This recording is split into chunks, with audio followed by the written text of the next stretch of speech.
मैं एक थेरेपिस्ट हूँ, आरईबीटी थेरेपिस्ट हूँ। I am working in a hospital.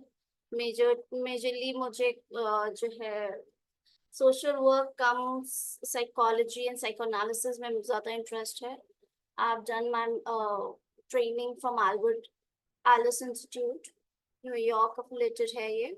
तो directly doctor professor Wendy Dryden, who is the big B of this industry REBT की, उनकी under में ट्रेंड हूँ। And right now I will be sharing my process and thoughts on overthinking. Overthinking जैसे overthinking कुछ भी ऐसा जिसकी वजह से हम अपनी थॉट प्रोसेस को, क्योंकि थिंकिंग इज इम्पोर्टेंट, लेकिन जब ज्यादती हम करते हैं, ये हमारे दीन और इस्लाम में भी है कि किसी के ऊपर भी आपको हिदायत के साथ अल्लाह ताला ने भेजा है। तो एक्सट्रीम ऑफ एनीथिंग अगर बैलेंस नहीं है तो वो आपके लिए प्रॉब्लम खड़ी कर सकता है। तो exactly goes with our thoughts. अब हमारा दिमाग क्यों मैसअप होता है ओवर थिंकिंग में? ओवर थिंकिंग से ज्यादातर आप क्या क्या फील करते हो? यूजुअली उसमें हम ब्रेन फिटीग फील करते हैं, बहुत टाइम वेस्ट लगता है, फिर लगता है कि चले जा रहा है दिमाग। I am not able to stop it when I need to stop it. I am not able to control it. My thought process are not in my control. ये जो फीलिंग आती है ना कि मेरे कंट्रोल में नहीं है, तो क्यों ऐसा होता है? अब ओवरथिंकिंग की जो सिचुएशन होती है, हम अपने सिचुएशंस को कंट्रोल करना चाहते हैं। इंसान हर बार हर सिचुएशन में चाहता है कि फुल कंट्रोल होना चाहिए। तो अगर control, loss of control exactly feel make us feel uncomfortable. ये जो अनकंफर्टेबल मैंने क्यों कहा है, नॉट एंजाइटी कि हम घबराते हैं या परेशान होते हैं, मैं क्यों नहीं कह रही। हम अनकंफर्टेबल ही कहेंगे क्योंकि अनकंफर्टेबल एक हद तक कि अगर ये एक्सट्रीम लेवल पे जा रहा है तभी एंजाइटी बनता है, या अगर हम नहीं एकदम ब्लैंक हुए जा रहे हैं तो वो हमको जो है ट्रॉमा सेंसेशन उधर की तरफ ले जाता है। तो न्यूरोसाइकोलॉजिस्ट जो कि सनम हफीज हैं, उन्होंने कहा है ओवर थिंकिंग हमारी एक तरह से अटेम्प्ट है कि हम जो है पॉसिबल सिनेरियो को बार बार एक साइकिल में चलाते रहते हैं, और ये साइकिल ब्रेक करना ये हमारे ही हाथ में है। sometimes we are able to do it and sometimes we are not able to do it. When we are not able to do it, that's overthinking. आप लोग को मेरा समझ में आई बात? क्योंकि I am not able to see my video myself. थोड़ा सा समझ में मेरे को भी नहीं आ रहा है कि आप लोग को कितना समझ में। आपको कहीं भी डाउट हो प्लीज आस्क मी, कहीं भी कोई भी डाउट हो तो। अब ओवर थिंकिंग में हमारा ब्रेन एग्जैक्टली कैसे काम करता है, एक मनी थ्योरी हम लोग को सिखाई जाती है। इंसानी फितरत इस तरह की है कि हमने ये नोमान अली खान के लेक्चर्स मुझे बहुत पसंद है, तो उनमें से मैंने एक ये एग्जाम्पल भी उठाया था। हमारी जो इंसान की फितरत है वो ना बड़ी ही अजीब है। हम लोग चाहते हैं कि जो है जो मैंने मियार सेट कर दिया वो होगा, तब तो मैं सेटिस्फाइड हूँ, वरना नहीं। इट्स एग्जाम्पल कि somebody, एग्जाम्पल पर्सन ए, उसके पास जो है 100 रुपए का नोट है। स्टैंडर्ड वैल्यू जो है 100 रुपए जो है, एक उसने उसके पास उसके पर्स के अंदर है, एक स्टैंडर्ड वैल्यू सेट कर दी कि 150 रुपए से कम, मतलब वो एक स्टैंडर्ड वैल्यू है, मुझे 150 रुपए चाहिए। ठीक है, अब 150 रुपए से कम, 50 रुपए कम है तो मुझे फिक्र होगी, वो मेरा जहन चलता रहेगा, हैव टू अर्न मोर। वो स्ट्रेस लेवल बढ़ता जाएगा कि I need to do more, I won't be getting satisfied until unless मैं 150 का मार्क टच कर दूं। बेयर मिनिमम नहीं चलेगा मेरे को। अब ये तो कमी के साथ हो गया। अब यही हाल अगर हमारे पास 200 रुपए है तो आपको क्या लगता है कि हम सेटिस्फाइड होंगे कि नहीं सेटिस्फाइड होंगे? What do you think? Watch करें। और अब 200 रुपए से के हमारे पास है, 50 रुपीज एक्स्ट्रा है मेरे पास। अब मुझे फिक्र होगी कहीं ये मेरे पर्स से गिर तो नहीं जाएंगे। Again and again I be checking my purse. मुझे अपना पर्स ज्यादा संभाल करके अपने पास में हर वक्त ज़हन में क्या लगा रहेगा कि I need to keep my purse close as I lose the extra ones. ये 50 bucks जो एक्स्ट्रा हैं, इनको आप अपने पास ही रखना चाहोगे, लेकिन मतलब जब कम थे तब भी हम सेटिस्फाइड नहीं थे, अब जब ज्यादा हैं हम तब भी सेटिस्फाइड नहीं है। तो इंसान की फितरत है।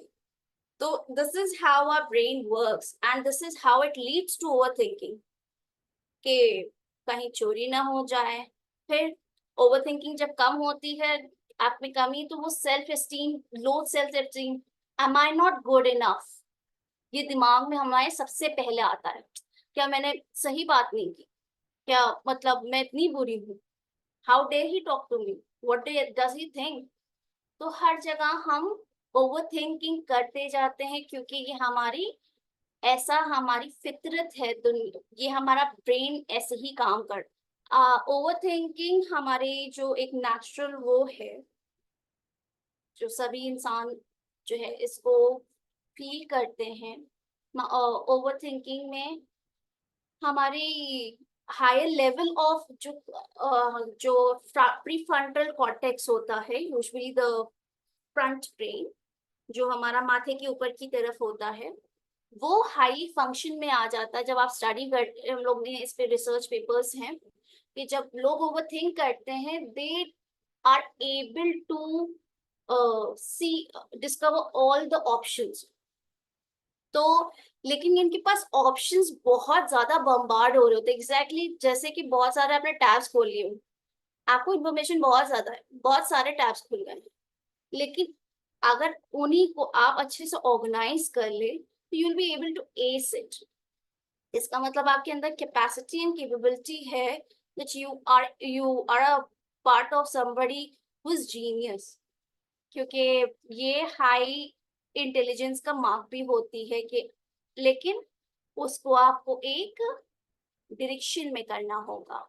So magical over thinking is this, that it can help you to do lot of genius work that people are not able to do, लेकिन उसको चैनलाइज करना इम्पोर्टेंट है। सो नेक्स्ट स्लाइड है हमारी cause and effect of over thinking. So वो है कि मुर्गी पहले आई है। So it's a cycle, it's a vicious cycle that happens. Stress से ओवर थिंकिंग होती है, and over thinking can also cause stress. So this is this vicious cycle that goes on and on. So nobody knows कि कौन सा पहले trigger कर रहा है, आपको ये पता करना पड़ता है। Like under therapy we do, पता चलता है कि ये हमारे ट्रिगर पॉइंट्स हैं, कि एक्सटर्नल था कि इंटरनल था, ये हमको पता करना पड़ता है। So stress and over thinking related है, जितने नेगेटिव इफेक्ट स्ट्रेस के हैं उतने ही नेगेटिव इफेक्ट ओवर थिंकिंग के हैं, क्योंकि ओवर थिंकिंग बहुत सारी चीजों को इफेक्ट करती है हमारी, फिजिकली, मेंटली, स्पिरिचुअली, हर तरह से ओवर थिंकिंग हमको इफेक्ट करती है। ब्रेन फिटीग, मैं बार बार वर्ड यूज कर रही हूँ, the next point is brain फिटीग। Brain फिटीग क्यों इसकी इंपॉर्टेंस है? तो ब्रेन फिटीग में हम ओवर थिंकिंग में इतना टाइम एंड इतनी मेंटल एनर्जी यूज कर लेते हैं कि यू फील कि मैंने कुछ काम तो किया नहीं, हालांकि मैं बैठी सोचती रही, लेकिन I am feeling tired, I am feeling tired. आप कोई डिसीजन पे पहुंच ही नहीं पाते, वो अपनी ओवर थिंकिंग की वजह से। ऐसा क्यों हो रहा है? आपसे बताया कि when you open lots of tab in your screen, आपने बहुत सारी विंडोज खोल दी, बहुत सारे टैब्स खोल दिए, what what error it will be there? आपको क्या एरर दिखाई देगा अपने स्क्रीन पे? What kind of error? कि इट्स ऑल ओवरलोडिंग हो गई है, आप किसी एक पर्टिकुलर टास्क पे फोकस नहीं कर पा रहे हो, लैक ऑफ फोकस हो जाता है, तो जिसकी वजह से कोई भी काम नहीं हो रहा है। अच्छा, ये क्रॉनिक इनडिसिप्लिननेस एक बहुत अच्छा, मैं आपकी आई डोंट नो कितनी मैरिड हैं आप लोग, but I am a married and I am a mother. तो मैंने पोस्ट अपनी डिलीवरी के ये फील किया, भाई ओवर थिंकिंग बहुत ज्यादा थी। वो एक फेज होता है when you're not able to decide, बच्चा पहले करना है, अपने को देखना है, घर वालों को देखना है, सोसाइटी को देखना है, हेल्थ भी है, सोशल भी है, साइकोलॉजिकल भी है, बीइंग इन अ मेंटल। एक मैं खुद एक इसमें होते हुए भी I felt myself stuck. कोई डिसीजन नहीं ले पा रही थी कि क्या चीज को प्रायोरिटी पे रखूं। तो ये जो होता है कि कॉन्फ्लिक्ट राइज हो रही है, किस नीड को मैं पहले एड्रेस करूं, किस प्रॉब्लम को मैं पहले एड्रेस करूं, इसकी वजह से आप कभी कभी ब्लैंक भी फील करते हो। You will feel completely blank, सब गायब हो गया भाई, मेरे को समझ में नहीं आ रहा, स्क्रीन क्रैश कर गई। एग्जैक्टली आपको वही फीलिंग आती है। तो ओवर थिंकिंग की ये एक इम्पॉर्टेंट पॉइंट है, इनडिसिसिवनेस। और ज्यादातर लोग अपने ज्यादातर important decisions, opportunities miss out कर जाते हैं इसकी वजह से। दे ओवर थिंक करते करते भाई टाइम ही निकल गया। हमको तो तैयारी करनी थी 10 चैप्टर की, 10 दिन पहले से सोच रहे थे, लेकिन क्यों नहीं कर पा रहे थे, डिसाइड नहीं कर पा रहे थे कि कैसे प्लान आउट करना है। ये भी पढ़ना है, केमिस्ट्री भी पढ़ना है, क्योंकि 10 दिन पहले हमें तैयारी करनी है, केमिस्ट्री भी पढ़नी है, ज्योग्राफी भी पढ़नी है, सब कुछ इकट्ठा पढ़नी है मेरे को। तो डिसीजन कुछ नहीं कर रहे हैं, मोबाइल चला रहे हैं। क्यों? ये क्योंकि ओवर थिंकिंग का एक साइड इफेक्ट है, ये पार्ट है ओवर थिंकिंग का। अब overthinking tip of iceberg, ये किस चीज का tip iceberg? Overthinking starting point होता है बहुत सारी बीमारियों का, mental illness related to OCD, anxiety disorders, many many are. ये एक स्टेपिंग पॉइंट या कह सकते हैं स्टेपिंग, आपको ये एक रेड हाईलाइट है। अगर आप ज्यादातर जैम पैक आपका दिमाग रह रहा है, आपके दिमाग में थॉट्स है जिसकी वजह से आप डिसीजंस नहीं ले रहे हैं, ब्रेन फटीग फील कर रहे हैं, स्ट्रेस फील कर रहे हैं, डिसीजंस नहीं ले पा रहे हो, ये एक टिप है। It is the beginning of your some problem, mental issue आपको हो रहा है, तो उसको एड्रेस करिए।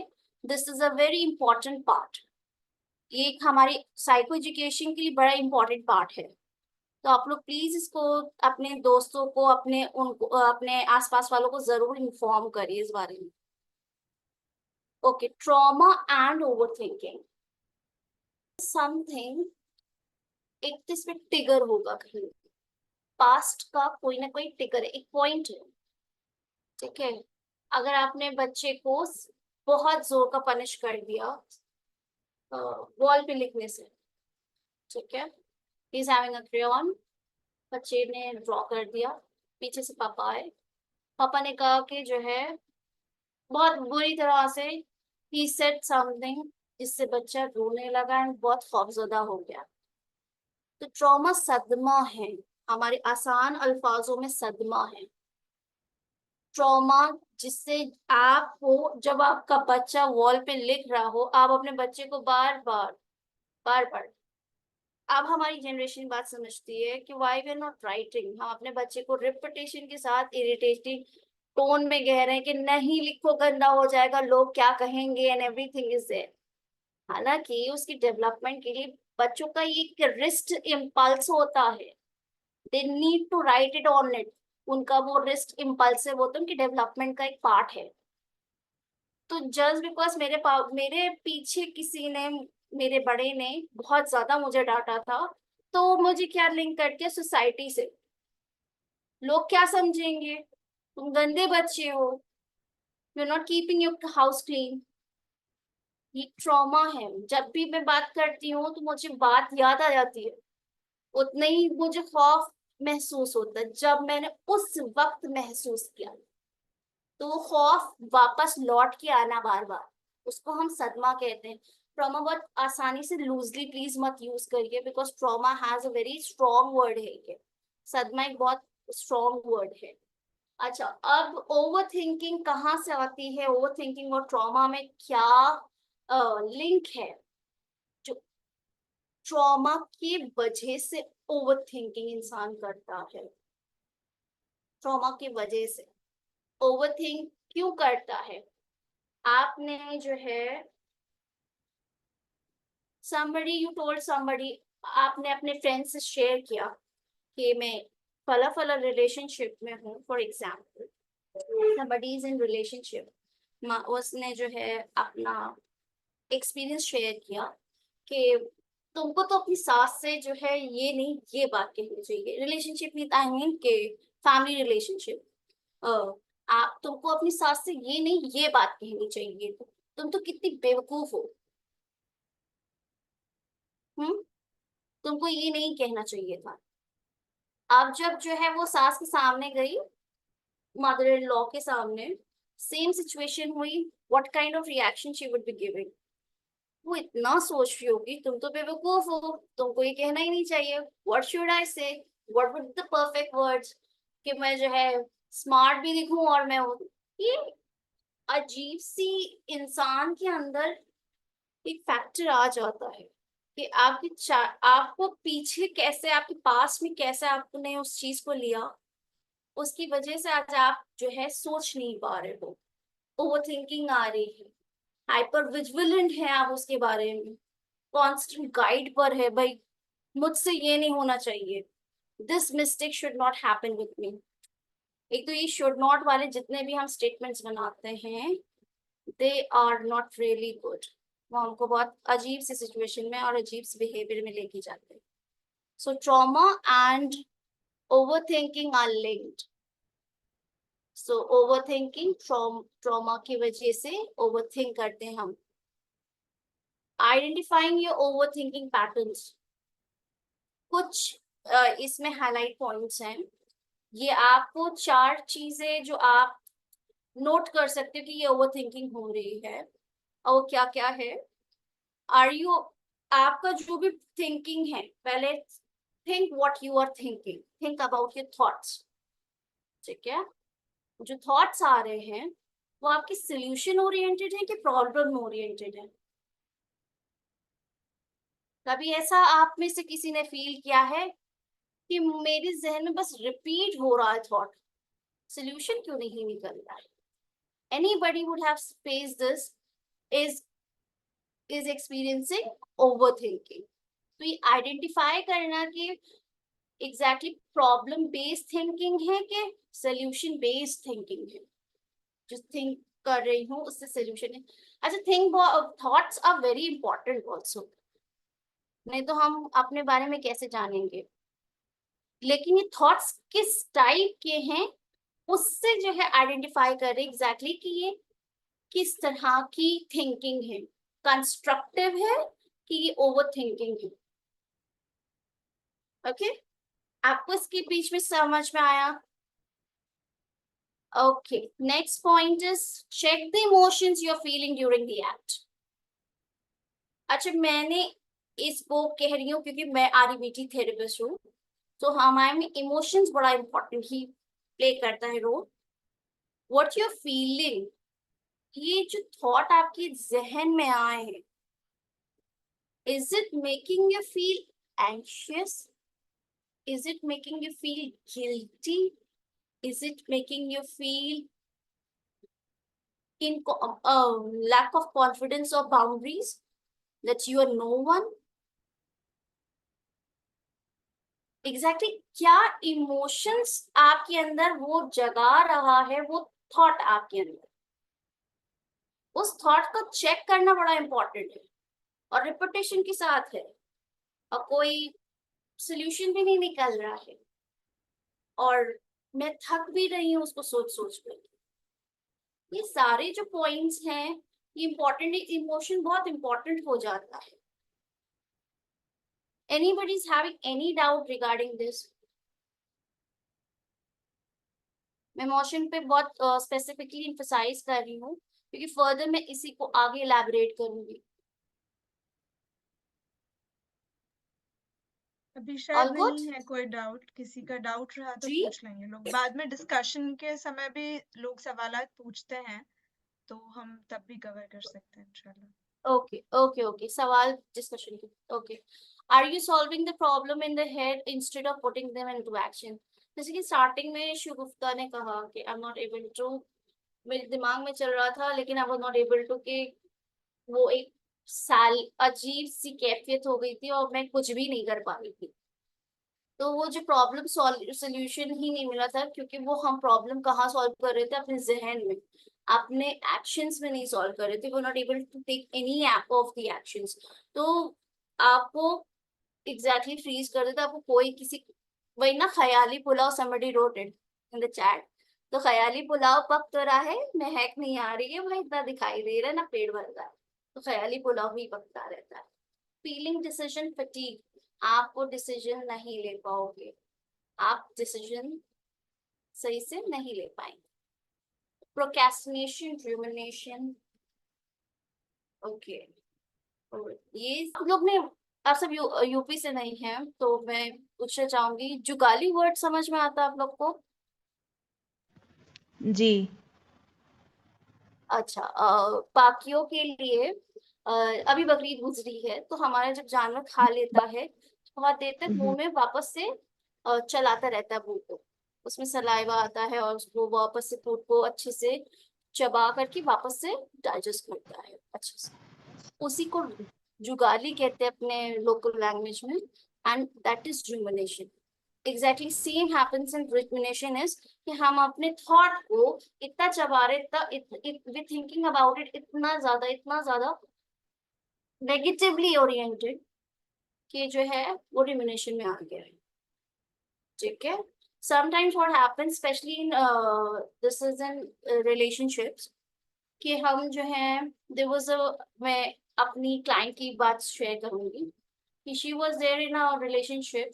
तो उसमें ये हुआ, she she got she got her boyfriend cheating on someone।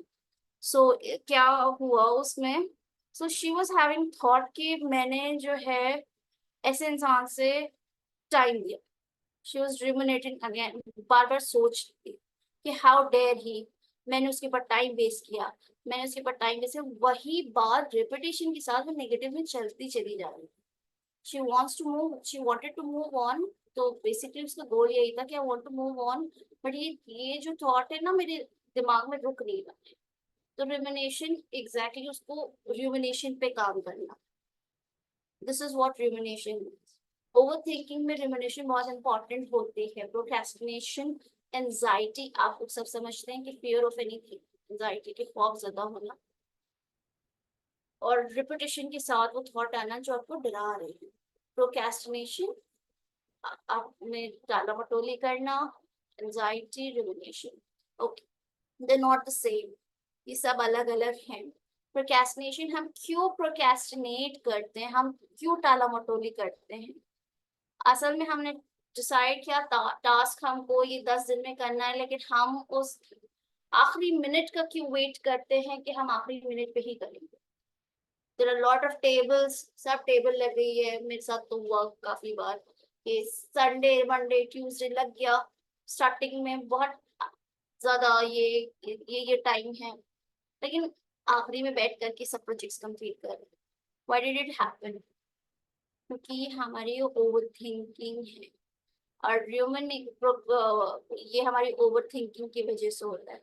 Okay, let it go, okay let it go, let it go. Procrastination जो है, जो डीप इसके जो थॉट्स आते हैं, whenever we get a therapy की थीम जिसमें प्रोक्रेस्टिनेशन होती है, यूजुअली ऊपर से जो है प्रोक्रेस्टिनेट टाला मटोली दिख रही होती है, नीचे में बहुत सारी चीजें होती हैं, उसके अंदर जो है डिस्कम्फर्ट को टॉलरेट ना करने की शक्ति होती है। तो थेरेपी में वी टेल देम कि कैसे कि प्रोक्रेस्टिनेशन को रोकना है, उस डिस्कम्फर्ट को आपको बेयर करके अपने टास्क को कंप्लीट करना है। फिर एंजाइटी, तो ये ओवर थिंकिंग हम लोग को प्रिवेंट करती है, आलस में डालती है कि अच्छा ठीक है, हो जाएगा हो जाएगा, क्योंकि हम लोग उस पे अटेम्प्ट नहीं करना चाहते। अच्छा, मेरे साथ बहुत अच्छा एक प्रोक्रेस्टिनेशन का एक और एग्जांपल मैं देना चाहूंगी to make it more clear. मैंने बहुत इंट्रेंसेस भरे, ठीक है। आई एम वेरी, मुझे मतलब एग्जाम्स के रिजल्ट्स का बड़ा डर रहता है till date, and I am working on it, still I am working on it, कि प्रोक्रेस्टिनेशन में मेरे को अंदर की पिन पॉइंट समझ में आया। मैंने अपने आप को लिख करके देखा क्या क्या स्टेप्स थे, मैं क्या कर रही थी। I used to skip the exam, पता नहीं क्यों दिमाग से मेरे जो है एग्जाम के लिए तैयारी खूब करते थे, लेकिन जब डेट आती थी मैं सोच रही हूँ कि डेट निकल गई, डेट निकल गई, मुझसे पेपर छूट गया, मतलब there were lot of things, I never went to give the exam. ऐसे 5-6 एग्जाम्स मैंने किए। रीजन पता है क्या था? I never wanted to fail. I should not fail. I was telling myself that. अंदर की जो सतह थी उसमें ये था कि मैं अपने आप को फेल होते नहीं देख सकती। I couldn't accept myself as a failure. Can you succeed without failing? Success और failure तो साथ में चलते हैं.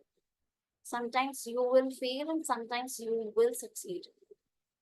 So procrastination में आपके अंदर की सतह पे कौन से थॉट प्रोसेस चल रहा है, ओवर थिंकिंग को वो जो है डिफाइन करता है। एग्जैक्टली आपकी बहुत सारी चीजें, आपकी इमोशंस अंदरूनी क्या चल रहे हैं वो हमको पता चलता है। सो एंजाइटी, एंजाइटी में ओवर थिंकिंग, एंजाइटी और थिंकिंग लिंक्ड है, बहुत ज्यादा लिंक्ड है।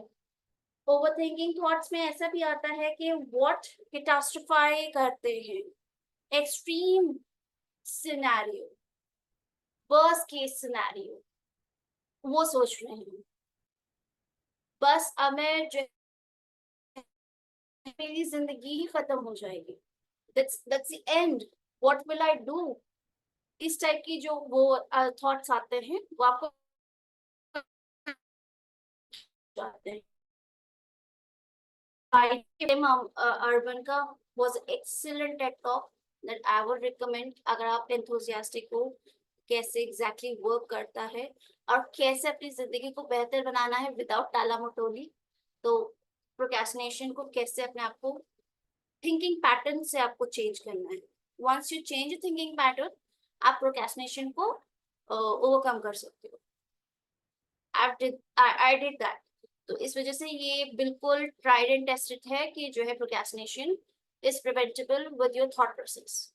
एंजाइटी को overthinking cause by anxiety so common. ये इन one of the anxiety TED talk that I would recommend, ये निल्सू का है, excellent, this was also really good one. आप प्लीज इसको एक बार देखें, इट्स नाइस।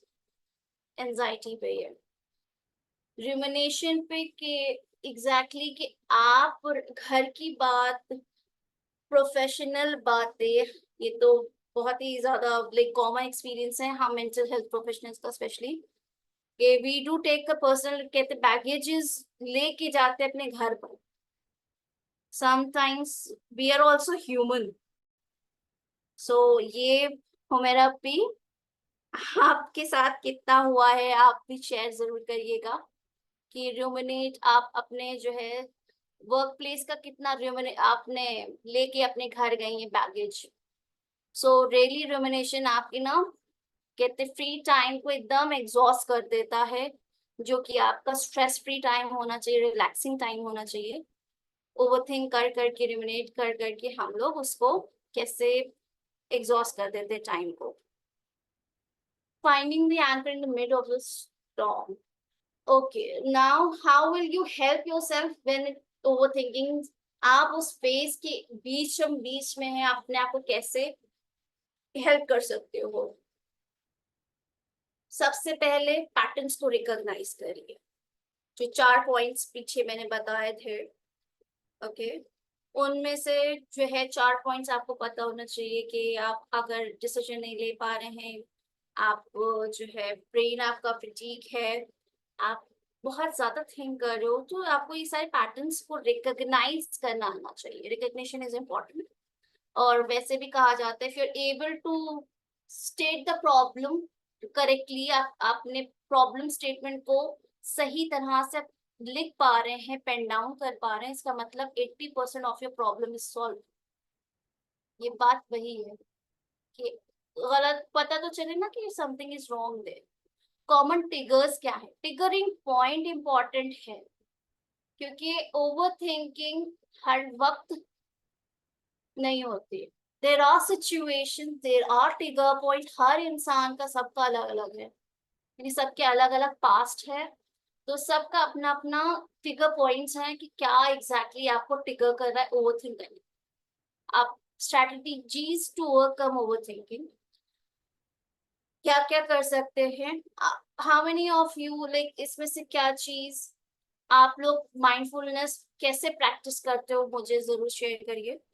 माइंडफुलनेस क्या होता है कि आप में से किसी को आप पहले बताइए कि एग्जैक्टली कि how do you understand mindfulness? Anybody please, आप में से कोई भी। हमारा लास्ट सेशन माइंडफुलनेस पे था, तो जो समझ आया है उसमें यह है कि अक्सर इन कॉन्ट्रास्ट अगर हम समझे तो बेहतर समझ सकते हैं। For example mindfulness versus meditation.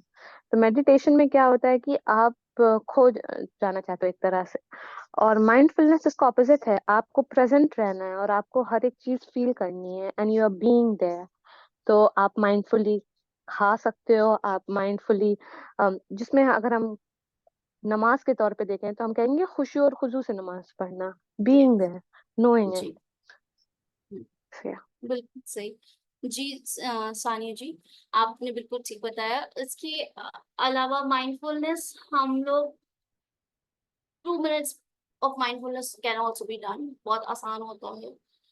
There are techniques, बहुत सारे हम लोग जो है टेक्निक्स यूज करते हैं माइंडफुलनेस के लिए। Definitely being conscious about yourself, exactly आप क्या फील कर रहे हो, क्या थॉट चल रहे हैं।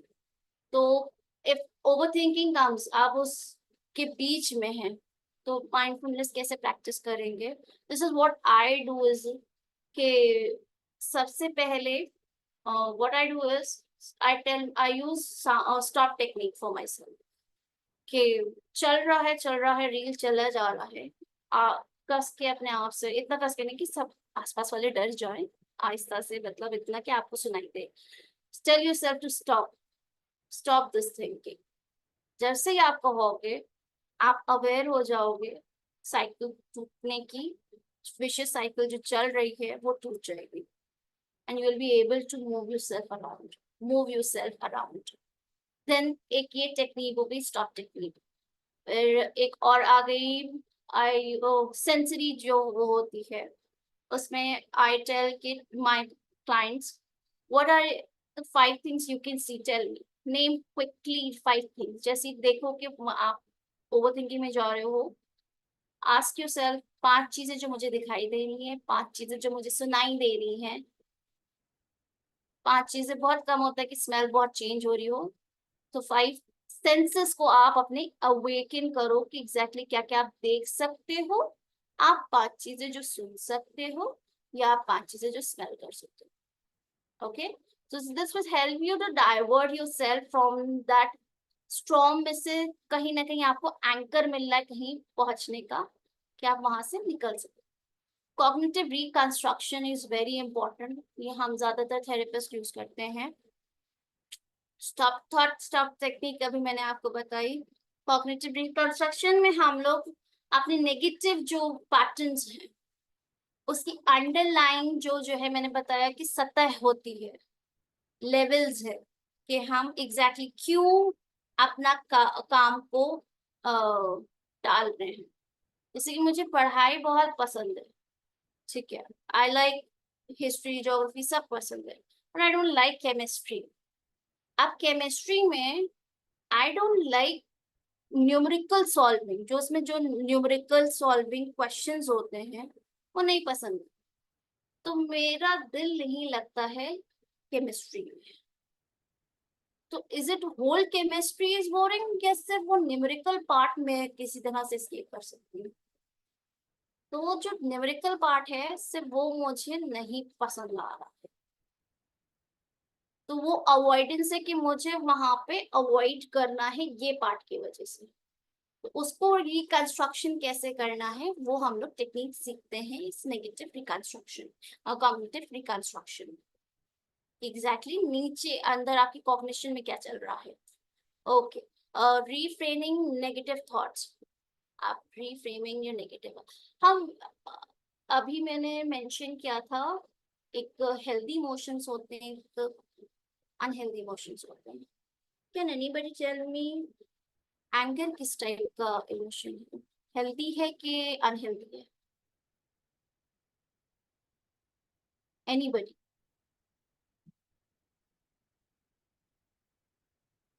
थॉट्स और इमोशंस कनेक्टेड हैं because what you think will make you feel that, what you feel will make you think that, it's connected। Healthy है लिखा है लोगों ने चैट बॉक्स में, जरा जी हुमेरा पे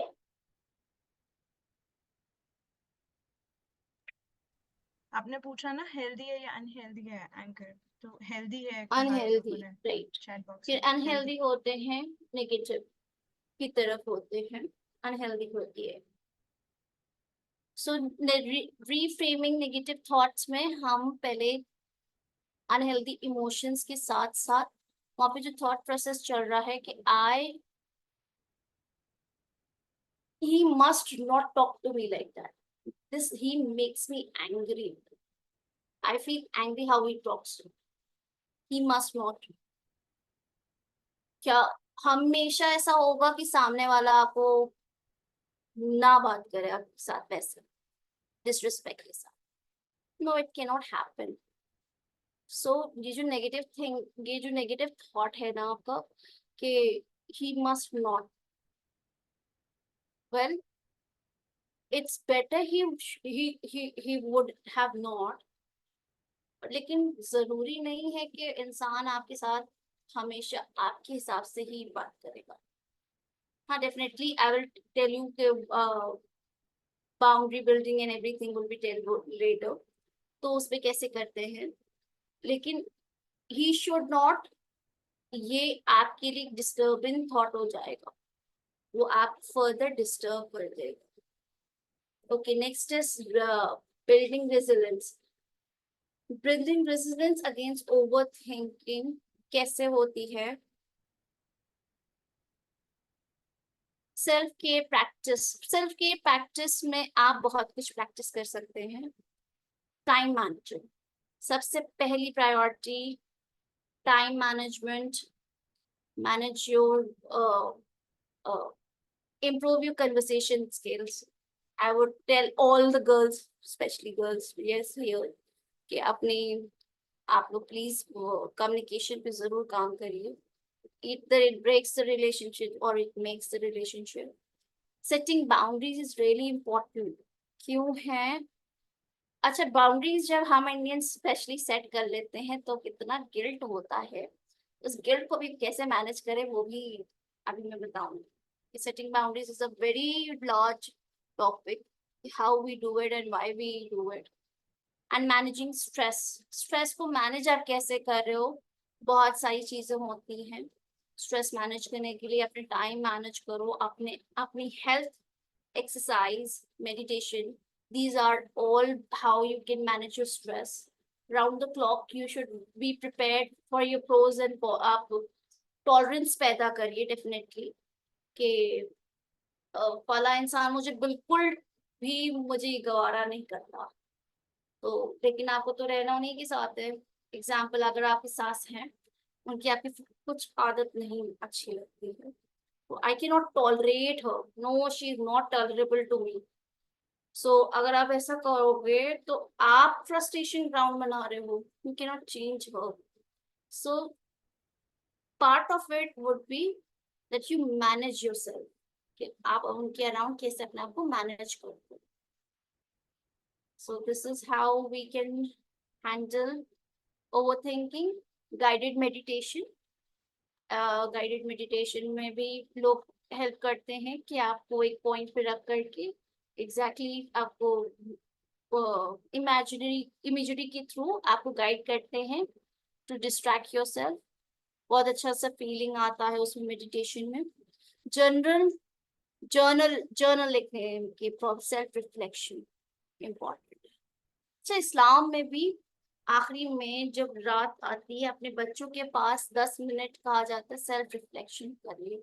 अपने आप में भी करिए, अपने बच्चों को भी सिखाइए। ये आप क्यों कहा जाता है? क्योंकि it is very very insightful कि मैं क्या इमोशंस अपने मैनेज कर पाई और क्या नहीं मैनेज कर पाई। And sometimes you will be able to do it, मतलब एफर्टलेसली होगा, और sometimes you will struggle to do it. तो अपने आप को सेल्फ रिफ्लेक्शन में जरूर आप लोग प्रैक्टिस करिए। This is really helpful. उससे आपको समझ में आएगा exactly where you are there. Real life scenario group discussions भी हेल्पफुल होते हैं ओवरथिंकिंग में, क्योंकि ये बहुत बार ऐसा होता है कि हम लोग सिचुएशंस नहीं जानते होते। कभी कभी लगता है कि हम ही सिर्फ जो है बहुत मिजरी में जी रहे हैं और बाकी सब बहुत खुश हैं। स्पेशली सोशल मीडिया के उसमें we need real life inspection कि किसकी when you step in somebody's shoe then you will realize कि exactly कि उसको क्या पेन है। वो पेन exactly आपको समझ में आएगा। कुछ लोगों को लगता है working women are very good, कुछ लोगों को लगता है कि भाई ये घर वाली बहुत अच्छी हैं। सो सबके अपने स्ट्रगल है। रियल लाइफ आपको सिनेरियो पता होना चाहिए कि लाइफ किसी के लिए इजी नहीं है एंड इजी बनानी पड़ती है। प्रैक्टिस असर्टिवनेस बाउंड्री बिल्डिंग में। Assertiveness is a point decision making and under uncertainty. जैसे कि मैंने स्टार्टिंग में कहा था कि लाइफ पे कंट्रोल ना होना सबसे बड़ी बेबसी इंसान की यही है, और यही ओवरथिंकिंग आप क्रिएट करती है। तो practice assertiveness in conversations, use your communication to be assertive rather be aggressive। मैंने अपने आप को मैं अपना पर्सनल एक्सपीरियंस भी बताती चलती हूँ, बिकॉज आप सब मेरी बहनें हैं। इसमें असर्टिवनेस कम्युनिकेशन में मुझे रियलाइज हुआ कि अगर जब मैं बात अग्रेसिवली करती हूँ तो मैं जो है जालिम कहलाऊंगी, लेकिन जब मैं बात असर्टिवली करती हूँ, बाउंड्रीज के साथ करती हूँ, तो मैं एक स्ट्रॉन्ग माँ कहलाती हूँ। ये दोनों बातों में बहुत डिफरेंस हो जाता है। बच्चा आपकी असर्टिवनेस तो जो है एक्सेप्ट कर सकता है, एग्रेसिवनेस की वजह से बच्चे के अंदर आप अग्रेसिवनेस ही आप ट्रेड जगा रहे। तो that is how you do it. Assertiveness आपको बहुत सारी जगह हेल्पफुल होती है बाउंड्री सेट करने और आपकी ओवरथिंकिंग को स्टॉप करने में। Mindfulness, cognitive reconstruction, stop thought stopping. इस पे हम बात कर चुके हैं reconstruction. Okay, reframing negative thoughts।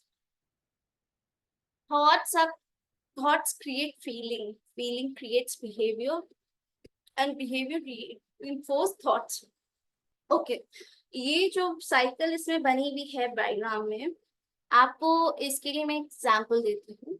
There is a person, एक आदमी है जो कि 9 to 5 की जॉब करता है। टुडे ही मिस्ड अ बस, हिज बस, जो कि एग्जैक्टली 9 बजे से पहले उसको पकड़नी थी, तो ही मिस्ड हिज बस। उसका थॉट प्रोसेस क्या है? एक पर्सन ए है और एक पर्सन बी है, तो ये दो लोग हैं। Person A will be thinks that ये मेरे साथ ही कुछ होता है, मेरी जिंदगी इतनी बुरी है, I don't know why I am a loser all the time, why can I be on time. ये उसका जहन में थॉट्स आए। पर्सन बी के थॉट्स क्या हैं? उसके बी के थॉट्स मैं पहले पर्सन ए ही का बताती हूँ। So when he arrives at his office, boss ने कह दिया यू आर लेट। देखा, मैंने कहा था This is how he makes me feel. He always humiliates me. I am no one and nobody respects me. I am nothing in anybody's eye. बस मेरी जिंदगी यही है. So उसकी feelings अभी भी negative है. There is a self blaming and अपने लिए negative thoughts चल रहे हैं. So उसका behavior क्या हुआ? दिमाग में ये बात repetition के साथ चल रही है. He has to make a PowerPoint. PowerPoint उसका सब चला गया. When he's presenting the PowerPoint, he's losing it all. He's not able to present it well. So this was the scenario for the person A. एक जो person B है, he reaches late.